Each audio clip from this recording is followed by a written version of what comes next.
Hey, this is Andrew Pica. My dad and I are creating some sound panels for my studio this weekend, and I figured I might as well show people how we're doing it. We went to Lowe's and we picked up some Roxel Safe and Sound insulation. You get 12 baffles, and it comes in this size, which is 16 by 47.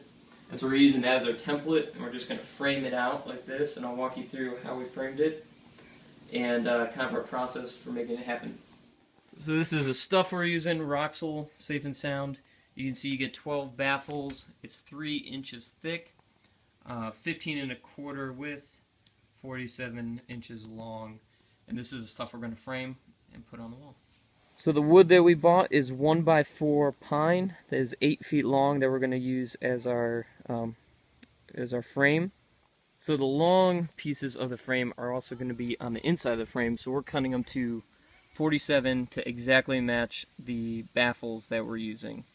So we were able to frame the sides of the baffle with these two exactly with 47-inch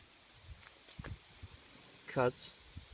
And we were able to do that with one piece of 8-foot pine with only this much left over, which is pretty nice. So the width of this was 15 and a quarter, but when we're cutting our end pieces, we need to make sure we compensate for these guys, which are 3/4, and so 2 3/4, which makes for a total of a cut of 16 3/4 right here. If this thing focuses, 16 3/4. So we're going to cut 2 end pieces at those. Alright, so we have these bottom pieces cut, and you can see that we drew some guidelines. This is 3/4 of an inch, so this is halfway between there. That's where we're going to put our pilot holes to screw these in. So we're creating pilot holes so that we don't split the wood when we actually put the screws in. We are putting a little strip of wood glue to help secure it once we drill it in for some extra stability. We're going to drill these suckers in. Helps to have a second person do this, preferably one that's not using a phone videotape. And that excess wood glue will come off with some water on a wet rag or paper towel. Looking pretty dead on. We can even lay it down here. Snug. Looks great. Alright, now we're going to wrap these things in fabric. So we went to the store and picked up some canvas material here. Got one that's in black, and then we have another that's a slightly different color. It's 58 inches width, and we got about 1.5 yards length, which is going to be more than enough to wrap these.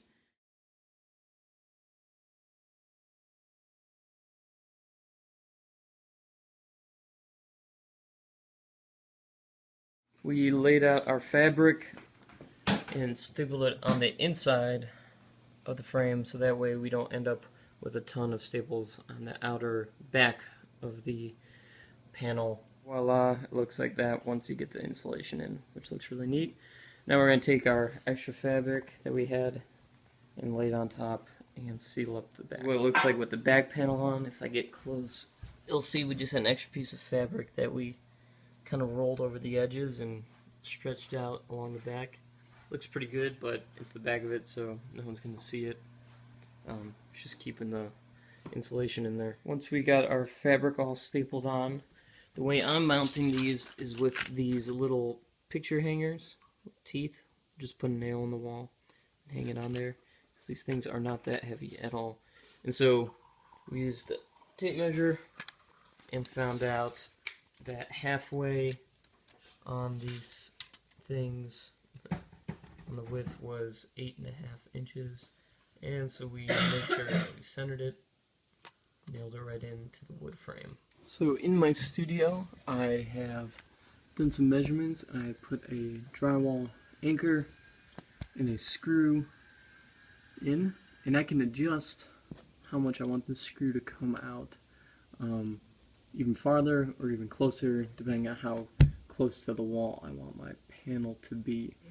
And on the bottom, I actually had some leftover weather stripping, so I'm just adjusting it so that this will give me a little bit of cushion against the wall on the bottom, and leave just a little space behind the acoustic panel, just give that separation. There you have it, 4 different sound panels. Got one over there. Took me a little bit, but I just had to measure and make sure that they're all level, the same height from the ground and from the walls, and centered and all that stuff, which you'll just have to play with on your own. But I'm pretty excited about how they came out. They look great, and all in all, once you start getting into the rhythm of it, it probably took me about an hour each total, and I think if I were to do even more, it would be even less than that. So have at it. Thanks for watching. Ask me questions, leave some comments. Be happy to help however I can. Thanks.